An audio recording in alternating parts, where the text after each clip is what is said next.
Hello students, मैं हूं अमन खान और आप सब देख रहे हैं अमन केमिस्ट्री क्लासेस। तो क्या हाल है भाई। लेक्चर नंबर 23 स्टार्ट करेंगे भाई। उससे पहले अपन अपनी परंपरा को निभाएंगे भाई। लेक्चर नंबर 22 में क्या पढ़ का है अपन। लेक्चर नंबर 22 में अपन एंट्रोपी के ऊपर, अव्यवस्था के ऊपर एग्जाम्पल पढ़ के आए थे। आप जानते थे अपन एक ही ब्रह्मास्त्र यूज करते थे, अव्यवस्था। अव्यवस्था जिसकी जितनी ज़्यादा होगी उसकी एंट्रोपी उतनी ही अधिक होगी। मतलब कुल मिला के बात ये थी कि अव्यवस्था जिसकी जितनी ज़्यादा उसकी एस मतलब एंट्रोपी उतनी ही अधिक। और जो व्यवस्था, व्यवस्था मतलब जिसकी अव्यवस्था कम, व्यवस्था जिसकी ज़्यादा होगी उसकी एंट्रोपी कम होगी। ठीक है, अव्यवस्था होना चाहिए अगर आपको एंट्रोपी की वैल्यू इंक्रीज करना है तो। ठीक है सर, हमने निम्न एक एग्जाम्पल देखे थे जिसे ठोस द्रव गैस में किसकी एंट्रोपी ज़्यादा होती थी। ठोस की सबसे ज़्यादा होती थी क्या सर? नहीं होती थी। क्यों? क्योंकि ठोस में जो अणु रहते हैं वो बिल्कुल पास पास एकत्रित होते हैं, पास पास बिल्कुल निश्चित अवस्था में जमे होते हैं, तो बिल्कुल व्यवस्थित होते थे। इसी वजह से ठोस की सबसे कम होती थी एंट्रोपी, और गैस के अणु बहुत ज़्यादा दूर दूर होते थे तो उनमें व्यवस्थित होते ही नहीं थे उनके अणु, तो उनमें क्या अव्यवस्था बहुत अधिक पाई जाती थी, तो उनके अंदर एंट्रोपी की वैल्यू भी अधिक होती थी। हमने एग्जाम्पल पढ़े थे ओनली ऑन लेक्चर नंबर 22 के अंदर। फिर अपन ने एक नई हेडिंग डाली थी मुक्त ऊर्जा, जिसे अपन फ्री एनर्जी बोलते थे, और उसको एक नाम और दिया गया था गिब्स मुक्त ऊर्जा। ठीक है सर, किसने दिया था? विलार्ड गिब्स नामक वैज्ञानिक ने इस ऊर्जा को प्रतिपादित किया था। उसकी अपन ने छोटी सी डेफिनेशन देखी थी। किसी निकाय में उपयोगी कार्य करने के लिए स्वतंत्र ऊर्जा, मतलब कोई निकाय एक ऊर्जा यूज करेगा जो उपयोगी कार्य करने के लिए यूज होगी, उसे क्या बोलते थे? मुक्त ऊर्जा कहते थे। किसी निकाय में उपयोगी कार्य करने के लिए स्वतंत्र ऊर्जा। ठीक है सर, निकाय के द्वारा जो कार्य होगा उसके लिए जो एनर्जी यूज होगी, स्वतंत्र एनर्जी यूज होगी, उस निकाय की मुक्त ऊर्जा कहलाती है। ठीक सर, यहाँ तक कोई दिक्कत नहीं है। अब चलते हैं अपन आगे। तो पैराग्राफ चेंज करना है इसके बाद और लिखना। ठीक सर, लिखिए। निकाय की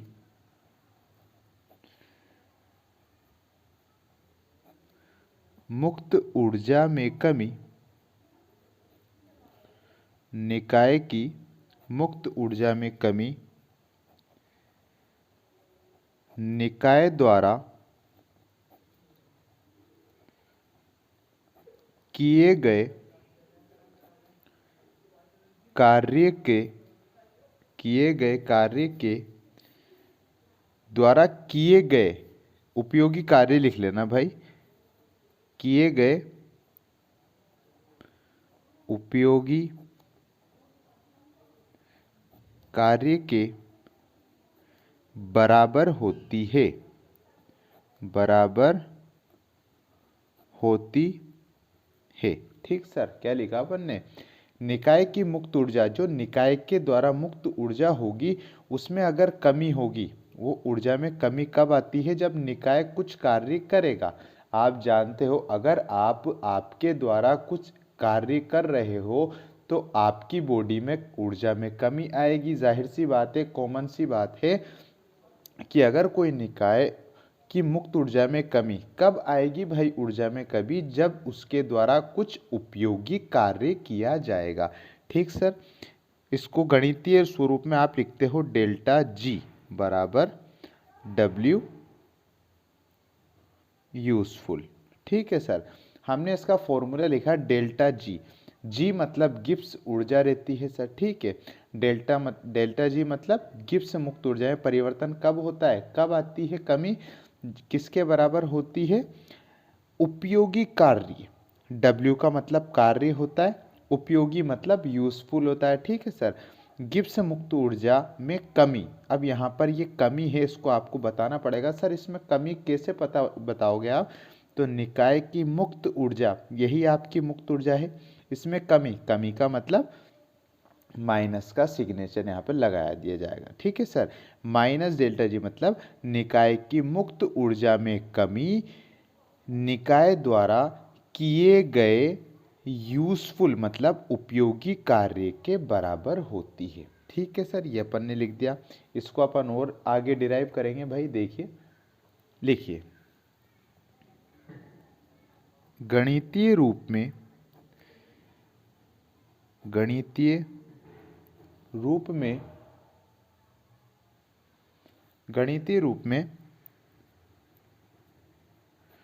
मुक्त ऊर्जा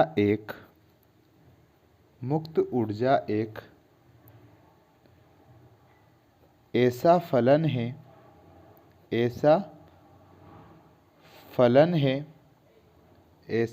है जिसमें एंथैल्पी व एंट्रोपी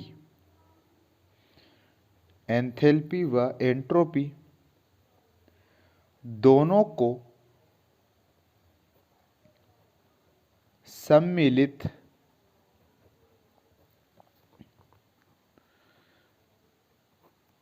किया जाता है। ठीक है सर, क्या लिखा अपन ने? गणितीय रूप में, इसको जब आप गणितीय रूप में लिखोगे तो मुक्त ऊर्जा एक ऐसा फलन होती है जिसमें एंथैल्पी, दो चीज़ों को आप इसमें यूज़ कर सकते हो। एक तो एंथैल्पी जो कि आपकी हीट से संबंधित होती है, और एंट्रोपी जो कि आपकी अव्यवस्था से संबंधित होती है। दोनों को सम्मिलित कर सकते हैं। कैसे फॉर्मूला आता है? देखिए सर, G मतलब गिब्स मुक्त ऊर्जा, ठीक sir, H minus TS, equation number first. ये गिब्स मुक्त ऊर्जा का गणितीय रूप है जिसमें आपने एंथैल्पी व एंट्रोपी को सम्मिलित कर दिया। सर कहाँ पर है? आप कह रहे हो एंथैल्पी एंट्रोपी कहाँ है? बेटा ये लिख लो फिर हल्के हाथों से साइड में। H को आप क्या बोलते हो? हीट। क्या रहती है? हीट, जिसे अपन बोलते हैं एंथैल्पी। S क्या होती है आपकी? एंट्रोपी। T क्या है यहाँ पर? परमताप, मतलब टेम्परेचर जो होता है वो। ठीक है सर, इस तरीके के आप मुक्त ऊर्जा किस फॉर्म में लिख सकते हो? एंथैल्पी व एंट्रोपी को यूज कर सकते हो। ठीक सर, अब जो इक्वेशन फर्स्ट है इसका अपन अवकलन करेंगे, क्योंकि अपन को मुक्त ऊर्जा, गिब्स मुक्त ऊर्जा का फाइनल फॉर्मूला निकालना है। तो देखिए भाई कैसे होगा अवकलन। देखिए, लिखिए नीचे, समीकरण फर्स्ट का पूर्ण अवकलन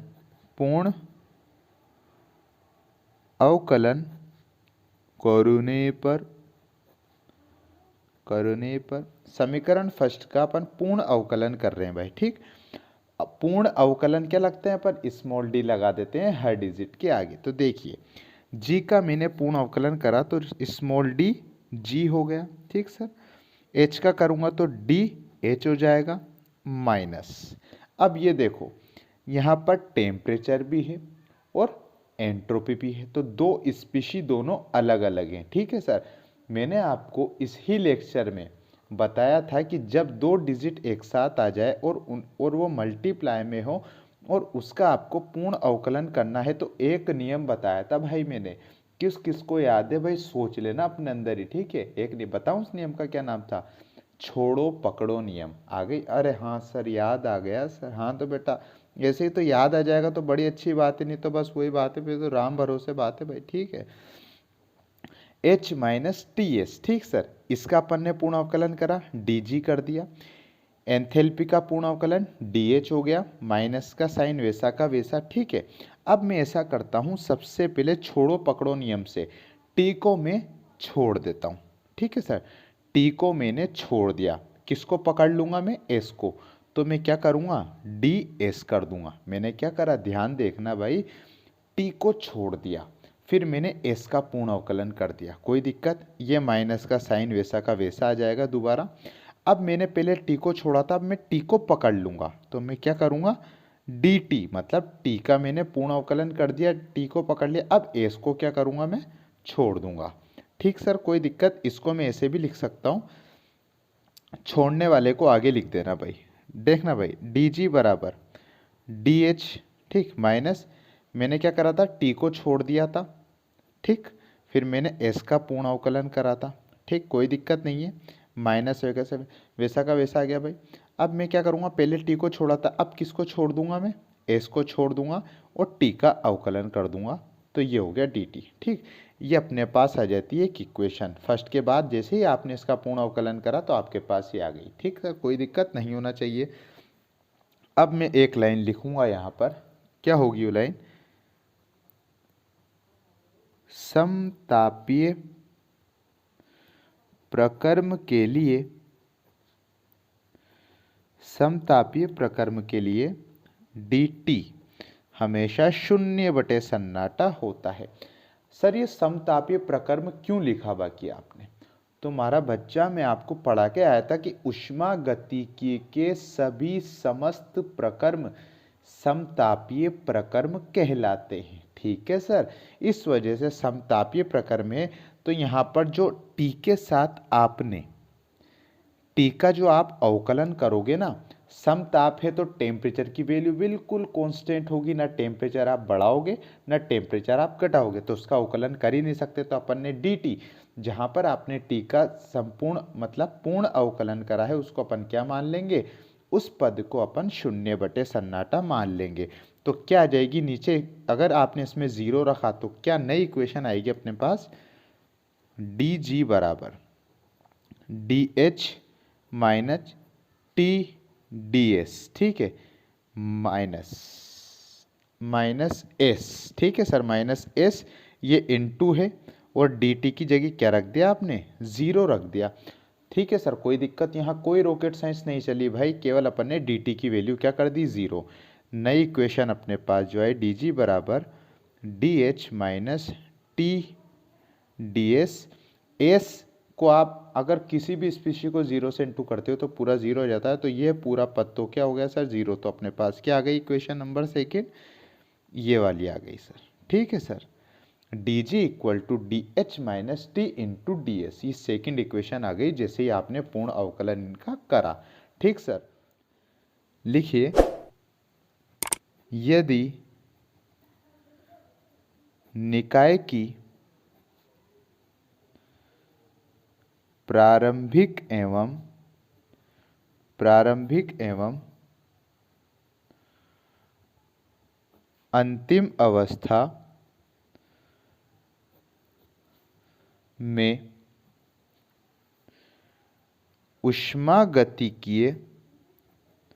में ऊष्मागतिकीय पद निम्न हो, मतलब यदि निकाय की प्रारंभिक एवं अंतिम अवस्था में ऊष्मागतिकीय पद निम्न हो। आप जानते हो ऊष्मागतिकीय पद कौन कौन से होते हैं, अपन जानते हैं, एक तो जी जो गिब्स मुक्त ऊर्जा पढ़ रहे हो, एक एंथैल्पी होगी और एक एंट्रोपी होगी। यही ऊष्मागतिकीय पद आप इस इक्वेशन के अंदर पढ़ते हुए आ रहे हो।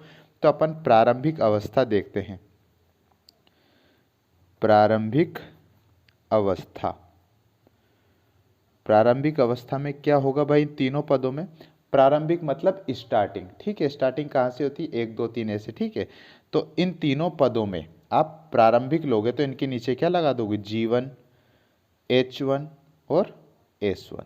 ठीक सर, ये इन G1 H1 और S1 को अपन मान लेते हैं कि ये प्रारंभिक अवस्था है। और अंतिम अवस्था क्या होगी सर, अंतिम अवस्था, इसको 2 से प्रदर्शित कर देंगे, G2 H2 और S2। ठीक है सर, प्रारंभिक में तो 1 से इंडिकेट कर दिया, अंतिम अवस्था में G2 H2 और S2 से इंडिकेट कर दिया।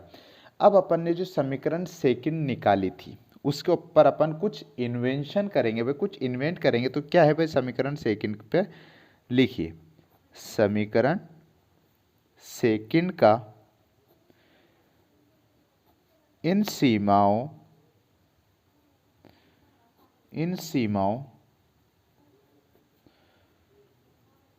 के मध्य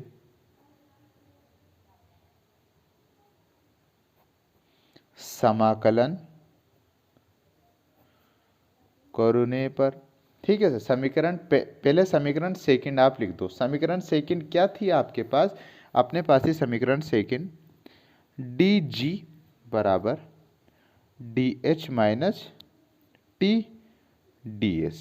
ये अपने पास इक्वेशन नंबर सेकंड थी भाई। ठीक है सर, हमने क्या लिखा, समीकरण सेकंड का इन प्रारंभिक और अंतिम इन सीमाओं के अंतर्गत क्या करना है, आपको समाकलन करना है, जिसको अपन अपनी लैंग्वेज में सांप बिच्छू बोलते थे भाई। ठीक है, सांप बिच्छू लगा देंगे तो कोई दिक्कत नहीं है। सबसे पहले डी जी का समाकलन, ये डी और जी का समाकलन क्या करेंगे, इसके आगे क्या लगा देंगे अपन, सांप बिच्छू, ये लगा दिया तो ये डी जी का समाकलन हो गया, बराबर। अब क्या है डी एच, तो डी एच का समाकलन कर देंगे, ये हो गया डी एच का समाकलन। ठीक सर, माइनस टी, टी का अवकलन हो रहा है क्या, हमें समाकलन उन्हीं डिजिट्स का करना है जिनका आपने पूर्ण अवकलन कर रखा है। जहां पर पूर्ण अवकलन है वहां पर स्मॉल डी आपको दिख रहा होगा, तो इसका समाकलन करा, एच के साथ डी है तो इसका भी करा, टी के साथ डी है क्या सर, टेम्परेचर तो वैसे ही क्या रहता है सर, नियत रहता है बेचारा, कोई दिक्कत नहीं। तो टी को आप ऐसा का ऐसा लिख दोगे, यहाँ पर इसको अपन ऐसा का ऐसा लिख देंगे। अब यहाँ एस के साथ डी लग रहा है, मतलब एस का पूर्ण अवकलन हो रहा है, तो अपन क्या करेंगे, यहाँ पर अवकलन भी समाकलन भी किसका होगा, डी एस का होगा। कोई दिक्कत है क्या सर, यहाँ तक नहीं, ये अपन ने समाकलन की फॉर्म में तो जमा दिया।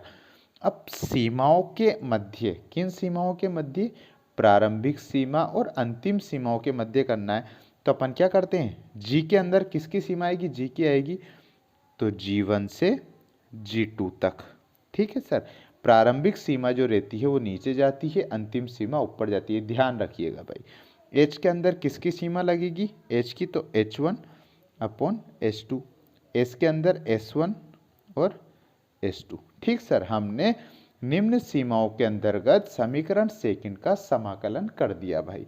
फिर मैं आपको बताता था, अपन पढ़ के आए भाई, पहले ही पूरा पूरा डेरिवेशन ये पढ़कर आ चुके हैं, कोई नई बात आपके सामने अभी तक नहीं आई है। समाकलन, ठीक है सर, समाकलन इस पूरे का हुआ तो किसकी फॉर्म में, डायरेक्ट सिंपल हम लिख देते थे G1 G2 माइनस G1। ठीक है सर, समाकलन जिसका कराया ना अपन ने, सिंपल उसकी लिमिट ब्रैकेट में आ जाती थी भाई, क्या आती थी, अंतिम सीमा माइनस प्रारंभिक सीमा इक्वल। अब किसकी सीमा है सर, एच का एच के साथ समाकलन होगा तो क्या आ जाएगा यहाँ पर, H2 माइनस H1। ठीक है सर, कोई दिक्कत नहीं, ये माइनस नेगेटिव का साइन ऐसा का ऐसा और टेम्परेचर भी ऐसा का ऐसा।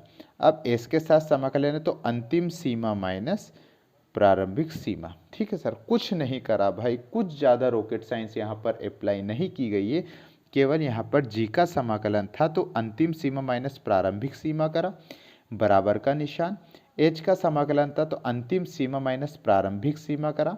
जो भी सांप बिच्छू डेंडुओं के ऊपर लग रहा है भाई, ठीक है सर, सांप बिच्छू कहते हैं समाकलन के निशान को। ठीक है, इसके ऊपर जो लिमिट जो सीमा लग रही है उसको ही आपको कोष्टक में लिखना है, मतलब किस फॉर्म में, अंतिम माइनस प्रारंभिक। टेम्परेचर ऐसा का ऐसा था, अपन ने लिख दिया। अब आप जानते हो, एक बात और जानते हो, आप जानते हो ना सर, अंतर कैसे लिखते हैं, ये किसका अंतर है, जी का अंतर है, बड़े में से छोटे को घटाना अंतर ही कहलाता है। ठीक है सर, अंतिम माइनस प्रारंभिक अंतर डिफरेंस ही कहलाता है। तो ये किसका है, ये गिब्स मुक्त ऊर्जा का अंतर है, और अंतर निकालने के लिए, डिफरेंस निकालने के लिए झोंपड़ी लगा देते थे भाई, कोई दिक्कत तो नहीं है, सब पढ़कर आ चुके हो। ये किसका अंतर है, डिफरेंस किसका है भाई, ये एंथैल्पी का है, तो H2 माइनस H1 डिफरेंस के लिए क्या झोंपड़ी लगा देते हो, माइनस का नेगेटिव निशान ऐसा का ऐसा, टेम्परेचर ऐसा का ऐसा, कोई दिक्कत नहीं है। और ये काई का है सर, ये एस का अंतर है, मतलब एंट्रोपी का अंतर है, डिफरेंस के लिए झोंपड़ी लगा देते थे। ये आपके पास आ जाता है गिब्स मुक्त ऊर्जा परिवर्तन का फाइनल फॉर्मूला। 5 स्टार लगा दीजिए हल्के हाथों से। ये आता है भाई, आपका पूरा डेरिवेशन कंप्लीट होता है। कोई बोल दे एग्जामिनर आपसे कि मुक्त ऊर्जा में परिवर्तन के फॉर्मूले के सूत्र को क्या करो, व्युत्पन्न करो, तो आप ये पूरा डेरिवेशन करोगे। बड़ा ही बच्चों का खेल है, बड़ा ही मजा आएगा करने में भाई, कोई दिक्कत ही नहीं है। अब इसके सम्मान में कोई एक बात लिख देते हैं अपन, लिखिए भाई, निकाय की मुक्त ऊर्जा, निकाय की मुक्त ऊर्जा का सही मान ज्ञात करना लगभग लगभग संभव नहीं हो पाता है, नहीं हो पाता है। अतः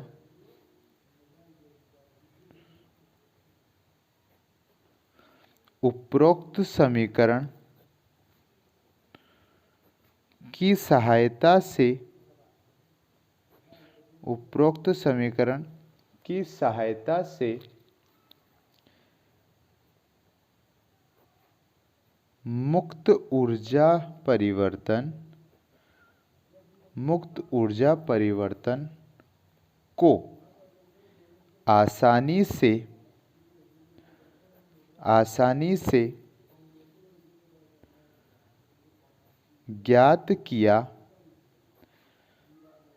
जा सकता है, ज्ञात किया जा सकता है। ठीक है सर, ये जो फॉर्मूला है ना, इससे आप निकाय की मुक्त ऊर्जा में जो मुक्त ऊर्जा का सही बिल्कुल 100% एक्यूरेट मान ज्ञात नहीं कर सकते। ठीक है सर, इस फॉर्मूले से आप मुक्त ऊर्जा में बिल्कुल एक्यूरेट मान ज्ञात नहीं कर सकते। सर क्यों नहीं कर सकते?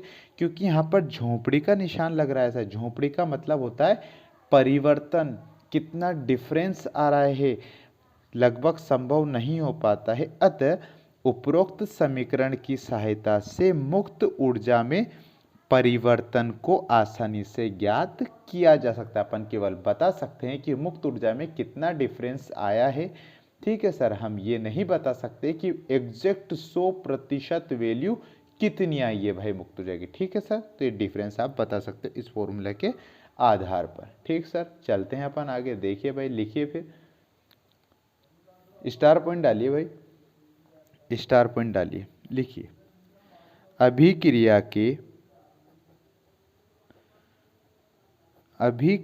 के स्वतः या अस्वतः होने का आधार, अस्वतः होने का आधार।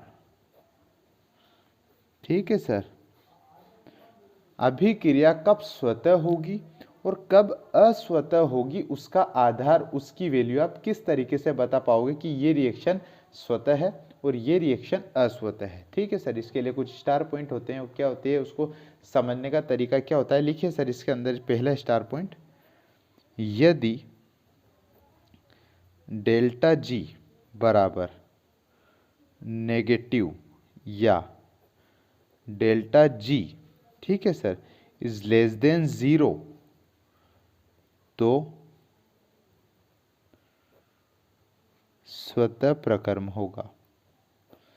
ठीक है सर, समझिए, ध्यान से समझिए। यदि डेल्टा जी की वैल्यू नेगेटिव प्राप्त होती है, यदि डेल्टा जी को नेगेटिव लिया जाता है, या आप नेगेटिव को दूसरे शब्दों में कह सकते हो 0 से छोटा। आप जानते हो 0 से छोटी जो भी यूनिट्स आती है वो नेगेटिव में आती है। तो डेल्टा जी की अगर मान नेगेटिव है या 0 से छोटा है तो प्रकर्म कैसे होंगे, स्वतः होंगे। सेकेंड स्टार पॉइंट, यदि delta G equals to positive या delta G is greater than 0, तो अस्वतः प्रकर्म होगा। कोई दिक्कत बच्चा पार्टी नहीं है, अस्वतः प्रकर्म होगा। यदि डेल्टा जी पॉजिटिव होगा और 0 से बड़ी वैल्यू होगी तो क्या होगा, अस्वतः होगा। और स्टार पॉइंट थर्ड, साम्यावस्था पर क्या होगा सर, साम्यावस्था पर क्या होगा, डेल्टा जी की वैल्यू कैसी होगी, बिल्कुल 0 होगी सर। बिल्कुल साम्यावस्था क्या होती है, 0/सन्नाटा होती है, ना तो प्लस होता है ना नेगेटिव होता है, हमेशा क्या होता है, 0 होता है। तो डेल्टा जी अगर नेगेटिव होगा तो इसका मतलब वो साम्यावस्था स्थिति पर है। अगर मैं यहाँ पर इसका फॉर्मूला निकालूं साम्यावस्था का, तो ये जो आपने इक्वेशन निकाली है ना सर डेल्टा जी की, इसमें आप वैल्यू 0 पुट करके देख लो भाई। इस वाली इक्वेशन में आप 0 पुट कर दो। यहाँ लिख देता हूँ मैं, डेल्टा जी बराबर delta H minus D delta S. अगर मैं इसकी आधार पर इसकी वैल्यू 0 रख दूं तो क्या आ जाएगा, 0 बराबर delta H minus T delta S. कोई दिक्कत है क्या, डेल्टा एच इधर आ जाएगा, डेल्टा एच बराबर टी डेल्टा एस। कोई दिक्कत है क्या भाई, नहीं है ना। सर आपने डेल्टा एच को इधर बुला लिया तो ये माइनस आना चाहिए ना। तो बेटा ऐसा करो ना, डेल्टा एच को यहीं रखो, माइनस टी डेल्टा एस को पक्षांतरण कर दो, minus D T delta S उधर जाएगा तो माइनस, जब भी पक्षांतरण होता है तो हमेशा प्लस में चेंज हो जाता है। कोई दिक्कत नहीं है भाई, 10वीं की गणित है, 10वीं से छोटी क्लास में भी आ जाती है, याद होगा तो आ ही जाएगा, कोई दिक्कत ही नहीं है। नहीं तो फिर भगवान भरोसे। ठीक है सर। साम्य अवस्था पर क्या हो गया, डेल्टा जी बराबर 0। इसके लिए फाइनल फॉर्मूला क्या जाता है, मैंने पूरा रख के बता दिया, डेल्टा एच बराबर टी डेल्टा एस। कुछ भी नहीं करा था, डेल्टा जी बराबर 0 रखा था, 0 रखा था तो यहाँ पर 0 बराबर delta H minus T delta S, और डेल्टा एच को अपन क्या करा, टी डेल्टा एस को पक्षांतरण कर दिया तो माइनस का उधर जाएगा, प्लस में हो गया, तो इस वजह से डेल्टा एच बराबर टी डेल्टा एस आ जाता है। कोई दिक्कत है क्या, ये कब होता है, साम्य अवस्था पर होता है। इम्पोर्टेंट नोट, इम्पोर्टेंट नोट पढ़ेंगे भाई, किसके लिए, स्वतः प्रकर्मों के लिए, स्वतः प्रकर्मों के लिए। क्या है सर, इम्पोर्टेंट नोट है। ठीक है, 2 पॉइंट आते हैं, जो पॉइंट आप देख देख के सुन सुन के पक गए होंगे भाई, अगर नहीं पके हो तो समझ जाना अभी भी तुम्हारे अंदर बहुत बड़ी कमी है, जो तुम्हें अभी नज़र नहीं आ रही, बाद में नज़र आ जाएगी, बड़े पछताओगे भाई। ठीक है, स्वतः प्रकर्मों के लिए पहला पॉइंट क्या आता है, ऊष्माक्षेपी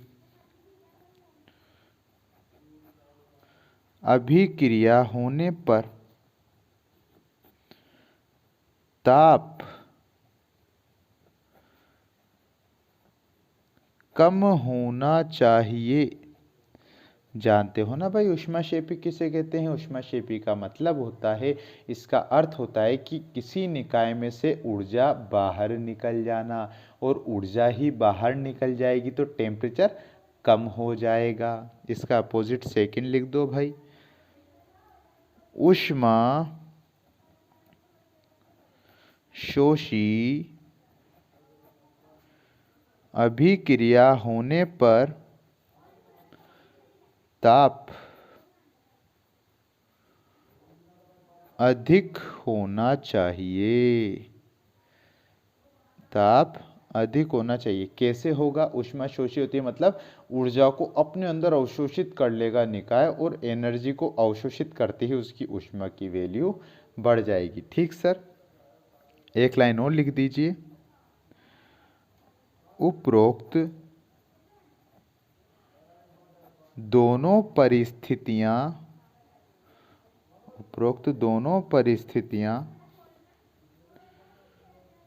स्वतः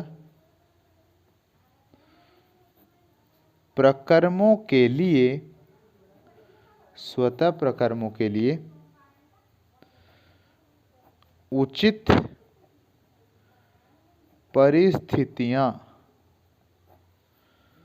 कहलाती है। ठीक सर, स्वतः प्रकर्मों के लिए यदि ऊष्माक्षेपी होगी तो एनर्जी मतलब टेम्परेचर कम होगा, ऊष्मा शोषी होगी तो टेम्परेचर अधिक होगा, और ये दोनों परिस्थितियां ही स्वतः प्रकर्मों के लिए उचित परिस्थितियां कहलाती है। कोई दिक्कत है क्या बच्चा लोग, नहीं होना चाहिए। ठीक है सर, तो आज के लेक्चर में बस इतना ही। आई होप कि आपको वीडियो अच्छी लगी हो, अगर वीडियो अच्छी लगी हो तो लाइक करें, शेयर करें, और कुछ प्रॉब्लम आ जाती हो तो कमेंट कर दिया करो। हमारे चैनल को सब्सक्राइब कर देना, बेल आइकन को प्रेस कर देना, जिससे आने वाली वीडियो की नोटिफिकेशन आप तक आसानी से आ सके।